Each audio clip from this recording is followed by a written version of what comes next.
دوستو آپ لوگ یہ خبیث جو دیکھ رہے ہیں نا، یہ خبیث ٹک ٹاک میں لائیو آتا ہے، یورپ میں بیٹھا ہوا ہے، اور پھر توبہ نعوذ باللہ، میرے منہ میں خاک، میرے ماں باپ مرے، میری اولاد مرے اگر میں اسے جملہ بولوں، مطلب وہ مر جائے لیکن میں اسے جملہ نہیں بولوں۔ عقائد دو جہاں صلی اللہ علیہ وسلم کے بارے میں جو گندے گالیاں بکتا ہے، استغفر اللہ۔ میں تو پہلے کسی کی ویڈیو نہیں لگاتا، تصویر لگانے کا مقصد یہ ہوتا ہے کہ آپ لوگوں کو پتہ ہونا چاہیے کہ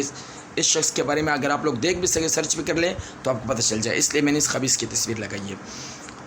تو میں یہ آپ سے گزارش کروں گا کہ آپ ٹک ٹاک پہ جو آج کل چل رہا ہے نا لائیو سیشن، اور ان میں گفٹ آتے ہیں اور پھر وہ لوگ فحاشی کی طرف اترتے ہیں، پھر وہ لوگ وائرل ہونے کے لیے ایسے کچھ غلط حرکتیں کرتے ہیں جو پوری قوم کی نظروں میں آ جاتے ہیں، پھر اس کے بعد وہ جا کر توبہ کر لیتے ہیں مسجد میں جا کر، اور کہتے ہیں کہ بھائی میں نے توبہ کر لی، مجھ سے غلطی ہو گئی تھی۔ صحابی رسول نے، میں نے ایک واقعہ سنا ہے، صحابی رسول نے اپنے والد کا سر کاٹا تھا اور نبی علیہ السلام کے قدموں میں لا کے رکھ دیا تھا اور کہا اے عقائد دو جہاں، یہ میرے والد کا سر ہے۔ تو عقائد دو جہاں حیران ہوئے، کیا یہ آپ نے کیا کیا؟ اس نے کہا عقائد دو جہاں، آپ کے بارے میں اس نے غلط الفاظ کہے، مجھے جو کچھ کہا میں نے برداشت کر لیا، جو کچھ کہتا میں برداشت کر لیتا، آپ کے بارے میں ہم نے ایک لفظ برداشت نہیں کریں گے۔ تو عقائد دو جہاں صلی اللہ علیہ وسلم کے غلاموں کا یہ حال تھا۔ آج ہم اتنے بغیرت ہوئے ہوئے ہیں کہ لائیو ٹک ٹاک میں آتا ہے، لوگ دڑا دڑ ان کو گفٹ مارتے ہیں۔ میں لعنت بیچتا ہوں ایسے گفٹ پہ، میں لعنت بیچتا ہوں ایسے گفٹ بیچنے والے پر، میں لعنت بیچتا ہوں ایسے لوگوں پر جو ان کو سپورٹ کرتے ہیں، ان کو وائرل کرتے ہیں۔ اب بتائیے نا کوئی ایسا شخصیت جو نصیحت کے لیے آیا ہو، بتائیے نا ایسا شخصیت جو جوڑنے کی بات کر رہا ہو، کوئی وائرل نہیں ہوتا میرے بھائی، ساری فحاشی وائرل ہوتی ہے۔ ہماری قوم میں یہی تو برائی ہے نا میرے بھائی، ہماری قوم میں یہی تو کمزوری ہے نا، جو فحاش لوگوں کو وائرل کر دیتے ہیں، جو گندے لوگوں کو وائرل کرتے ہیں، جو مذاق انٹرٹینمنٹ فضول بکواس وائرل کر دیتے ہیں، لیکن جب جوڑنے کی بات آئے گی نا تو لوگ اپنا مطلب نکال کے بات کریں گے۔ مجھے کتنی گالیاں پڑتی ہیں میسنجر میں، فیس بک کے میسنجر میں، اللہ گواہ ہے کہ میں رو لیتا ہوں، اس کو جواب نہیں دیتا۔ کیوں؟ مجھے پتہ ہے وہ ایک جاہل انسان ہے، ایک نہیں بے شمار ہے، وہ جاہل ہے، وہ نہیں سمجھتا۔ تو میں بھی اگر انہیں کی فیلڈ میں جا کے اس کو جواب دے دوں یا انہیں کے ساتھ میں بات کروں تو فائدہ کچھ نہیں ہے۔ تو ہمارے لوگوں میں یہ کمزوری ہے کہ ایسے لوگوں کو سپورٹ کرتے ہیں، پہلی بات۔ دوسری بات، جو بھی ایسی آئیڈیا ہو، مثال کے طور پر میں نے ایک پہلی بھی ویڈیو میں کہا ہے کہ میرے خود 3 یوٹیوب اکاؤنٹ چلے گئے۔ حریم شاہ کے اوپر میں نے ویڈیو بنائی تھی، جس کی ننگی ویڈیو آئی تھی اور اس کے جواباً بنائی تھی، اس پہ اسٹرائک آ گیا، وہ ایشو بن گیا کہ آپ نے غلط حرکت کی ہے۔ نہ میں نے گالی بکتا ہوں، نہ میں نے کبھی گالی بکی ہے، نہ میں نے کوئی بدتمیزی کی ہے، نہ میں کسی کے ذات کے اوپر کوئی غلط الفاظ نہیں کہتا، میں دلیل سے بات کرتا ہوں، میری کوشش یہ ہوتی ہے۔ لیکن اگر میں حریم شاہ کے بارے میں ایک جواب نہیں دے سکتا، اس قوم کو سمجھانے کے لیے ایک بات نہیں کر سکتا کیونکہ وہ ان کا پرسنل لائف ہے، تو میرے عقائد و جہاں صلی اللہ علیہ وسلم کے بارے میں بکواس کرے گا اور میں چپ بیٹھوں گا اور میرے ادارے کچھ بھی نہیں کریں گے۔ سوچنے والی بات ہے نا یار، سوچنے والی بات ہے یار۔ خدا کو مانو، اللہ کو مانو، رسول کو مانو۔ اگر ذرا بھی ایمان بچا ہے نا، ذرا بھی ایمان، تو پلیز ان چیزوں پہ نظر ثانی کریں۔ اس طرح لوگوں کو، جب آپ کسی بندے کی ذاتی معاملات میں آپ دخل نہیں دے سکتے، آپ کو اسٹرائک مل سکتا ہے، آپ کا چینل اور آپ کا اکاؤنٹ اڑ سکتا ہے، تو اس طرح لوگوں کے اکاؤنٹ آج بھی چل رہے ہیں، کیوں؟ سوال بنتا ہے نا، کیوں چل رہے ہیں؟ پلیز سوچئے ذرا، پلیز۔ میں ان لوگوں سے کہنا چاہوں گا جو یہ ٹیلی کام کمپنی کے جو چلانے والے ہوتے ہیں، پی ٹی اے، اور ساتھ ساتھ میں وہ کیا بولتے ہیں اس کو، جو سوشل میڈیا کو کنٹرول کرتے ہیں، ان کا اتنا اچھا نام ہے، جو انلیگل کام کرتے ہیں، پھر ان کو اتنا اچھا نام ہے، میں نام بھول گیا، ان کی ذمہ داری بنتی ہے کہ اس طرح اکاؤنٹ کو فل فور انڈیا میں جتنی بدترین گستاخی کہتے اس نے کی تھی، اس پہ بھی ویڈیو بنائی، کسی نے بھی سپورٹ نہیں کیا، مگر میری ذمہ داری ہے، میں کروں گا،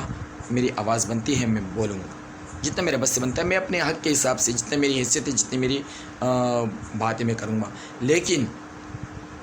عقائد جہاں صلی اللہ علیہ وسلم کے بارے میں اور کچھ نہیں کر سکتا، میں یہ کر سکتا ہوں کہ میں اپنی آواز اٹھا سکتا ہوں، اللہ نے اور ہمت دی، اللہ نے اور دولت دی، اللہ نے اور کچھ مقام دیا، تو وہ پھر اسی ٹائم دیکھا جائے گا انشاءاللہ۔ تو پلیز خدا را اداروں سے اپیل کرتا ہوں کہ اس طرح اکاؤنٹوں کو فل فور بلاک کیا جائے، اور ان لوگوں کو اگر پاکستان میں ہے گرفتار کر کے سخت سے سخت سزا دینی چاہیے، کہ اگر ایک پولیٹیشین کے بارے میں کوئی نہیں بول سکتا تو آقائے دو جہاں صلی اللہ علیہ وسلم کے بارے میں یہ پوری دنیا ہی نہیں بول سکتی۔ کلیئر؟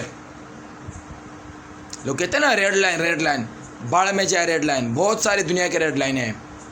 ہمارے لیے آقائے دو جہاں صلی اللہ علیہ وسلم ریڈ لائن سے بھی بڑھ کر ہے، ہماری جان سے بھی بڑھ کر ہے۔ میں جذباتی ہو جاؤں گا لیکن اس لیے میں نرم بول رہا ہوں، پلیز خدا را ذرا سوچیے، دین کا مذاق بن گیا ہے، تماشا بن گیا، ہر دوسرے دن کوئی نہ کوئی اٹھ کے ہمارے نبی علیہ الصلوۃ والسلام کے بارے میں کیا کیا بولتے ہیں۔ نہیں مانو نا آپ لوگ جہنم میں جاؤ، ہمیں کیا ہے، آپ جہنم میں جاؤ، ہمیں کوئی پرواہ نہیں پڑتا۔ میں بذات خود ایک مسلمان، حضرت امیر حمزہ رضی اللہ تعالیٰ عنہ کی اولاد، میرا یہ ماننا ہے اگر کوئی مسلمان یہ کہتا ہے کہ میں اسلام کو نہیں مانتا، چھوڑ لوں، باڑ میں جاؤ، چھوڑ دو، تمہارا کوئی حیثیت نہیں ہے۔ جو اس کو اللہ تعالیٰ بلاتا ہے اس کو بلاتا ہے، جن کو اللہ تعالیٰ اپنے در سے بھگاتا ہے تو بھگاتا ہے، جس طرح شیطان کو بھگایا تھا۔ شیطان نے کبھی سوچا بھی نہیں تھا کہ میں اتنا ذلیل ہو جاؤں گا، کتنا ذلیل ہوا۔ اگر کوئی دفع ہو رہا ہے، جا رہا ہے، یا کچھ بھی بن رہا ہے، ایتھس بن رہا ہے، کیا بن رہا ہے، باڑ میں جاؤ، کوئی پرواہ نہیں ہے ہمیں۔ مسلمانوں کے ان لوگوں کی ضرورت نہیں ہے مسلمانوں کو، لیکن ہاں ہمارے دین کے متعلق آپ کو حق نہیں ہے، آپ بات کرو، سوال کرنے تک کا آپ کو حق نہیں کہ آپ سوال کرو، آپ چھوڑ چکے ہو، جاؤ، دفع ہو جاؤ۔ تمہاری حیثیت کیا ہے کہ تم ہمارے ساتھ بات کرو، ہمارے دین کے متعلق بات کرو، اور ہمارے لوگ یہاں پر بیٹھ کر ٹی وی پہ آئے روز سیاست میں آئے روز کسی نہ کسی مسئلے پہ بات کرتے ہیں، کرکٹ کا ورلڈ کپ چل رہا ہے اس میں بات کرتے ہیں، پورا 2 گھنٹے کا پروگرام بنایا ہوا، 4 گھنٹے کا، لیکن نبی علیہ الصلوۃ والسلام کے بارے میں بات آ گئی، کوئی نہیں بولتا۔ پھر ہم کہتے ہیں ہم ترقی نہیں کر رہے، پھر ہم کہتے ہیں ہمارے ایک وقت تھا دنیا پہ راج تھا، صلاح الدین ایوبی تھا، نور الدین زنگی تھا، ٹیپو سلطان تھا، اور فلانا تھا فلانا تھا۔ بھائی ان لوگوں نے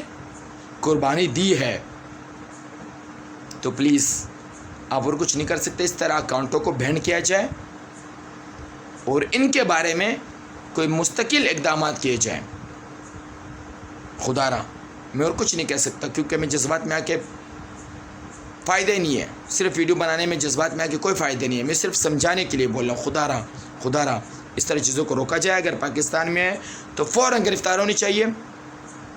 کیونکہ حکومت کو سب چیز کا پتہ ہوتا ہے، میری آئی ڈی کا بھی پتہ ہے، میرے موبائل نمبر کا بھی پتہ ہے، میری سم NIC کا بھی پتہ ہے، میری رہائش کا پتہ ہے، تو میرا بھی پتہ ہے، سب کا پتہ ہے، تو پھر جو یہ لوگ ایسے گندے کام کرتے ہیں ان کا بھی پتہ ہے، تو پلیز گرفتار کیا جائے نا۔ کتنے دنوں کا، تقریباً 1 ہفتے سے زیادہ ہو گیا پختونخوا میں احتجاج چل رہا ہے اس کے بارے میں، آج تک اس کے آئی ڈی کا پتہ نہیں چلا۔ خدا را ذرا سوچئے میرے بھائی، خدا را کیا پتہ اسی ایک نیکی کے بدلے آپ آخرت میں کامیاب ہو جاؤ، کیا پتہ۔ پلیز